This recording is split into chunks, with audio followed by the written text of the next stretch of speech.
The Hat and the Superglue. The following morning, just before the father left for his beastly second-hand car garage, Matilda slipped into the cloakroom and got hold of the hat he wore each day to work. She had to stand on her toes and reach up as high as she could with a walking stick in order to hook the hat off the peg, and even then she only just made it. The hat itself was one of those flat-topped pork pie jobs with a jay's feather stuck in the hat band, and Mr. Wormwood was very proud of it. He thought it gave him a rakish, daring look, especially when he wore it at an angle with a loud checked jacket and green tie. Matilda, holding the hat in one hand and a thin tube of superglue in the other, proceeded to squeeze a line of glue very neatly all round the inside rim of the hat. Then she carefully hooked the hat back on the peg with the walking stick. She timed this operation very carefully, applying the glue just as her father was getting up for breakfast from the breakfast table. Mr. Wormwood didn't notice anything when he put on the hat, but when he arrived at the garage, he couldn't get it off. Superglue is very powerful stuff, so powerful it will take your skin off if you pull too hard. Mr. Wormwood didn't want to be scalped, so he had to keep the hat on his head the whole day long, even when putting sawdust in gearboxes and filling the mileages of cars with his electric drill.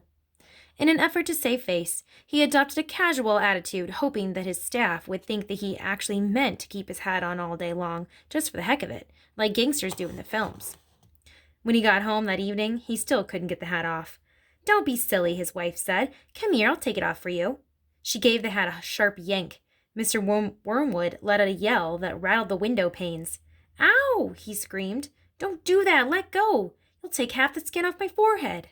Matilda, nestling in her usual chair, was watching this performance over the rim of her book with some interest. "What's the matter, Daddy?" she said. "Has your head suddenly swollen or something?" The father glared at his daughter with deep suspicion, but said nothing. How could he? Mrs. Wormwood said to him, "It must be superglue. It couldn't be anything else. That'll teach you to go playing around with nasty stuff like that. I expect you were trying to stick another feather in your hat." "I haven't touched the flaming stuff," Mr. Wormwood shouted. He turned and looked again at Matilda, who looked back at him with large, innocent brown eyes. Mrs. Wormwood said to him, "You should read the label on the tube before you start messing with dangerous products. Always follow the instructions on the label." "What in heaven's name are you talking about, you stupid witch?" Mr. Wormwood shouted, clutching the brim of his hat to stop anyone trying to pull it off again. "Do you think I'm so stupid I'd glue this thing to my head on purpose?" Matilda said, "There's a boy down the road who got some superglue on his finger without knowing it, and then he put his finger to his nose." Mr. Wormwood jumped. "What happened to him?" he sputtered. "The finger got stuck inside his nose," Matilda said, "and he had to go around like that for a week. People kept saying to him, 'Stop picking your nose,' and he couldn't do anything about it. He looked like an awful fool." "Serve him right," Mrs. Wormwood said. "He shouldn't have put his finger up there in the first place. It's a nasty habit. If all children had superglue put on their fingers, they'd soon stop doing it." Matilda said, "Grown-ups do it too, Mummy. I saw you doing it yesterday in the kitchen." "That's quite enough from you," Mrs. Wormwood said, turning pink. Mr. Wormwood had to keep his hat on all through supper in front of the television. He looked ridiculous, and he stayed very silent.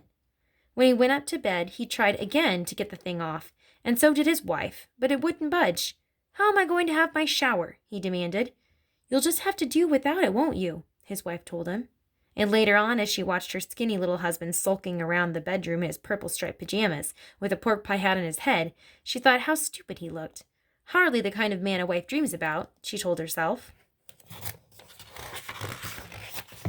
Mr. Wormwood discovered that the worst thing about having a permanent hat on his head was having to sleep in it. It was impossible to lie comfortably on the pillow. "Now do stop fussing around," his wife said to him after he had been tossing and turning for about an hour. "I expect it will be loose by the morning, and then it'll slip off easily."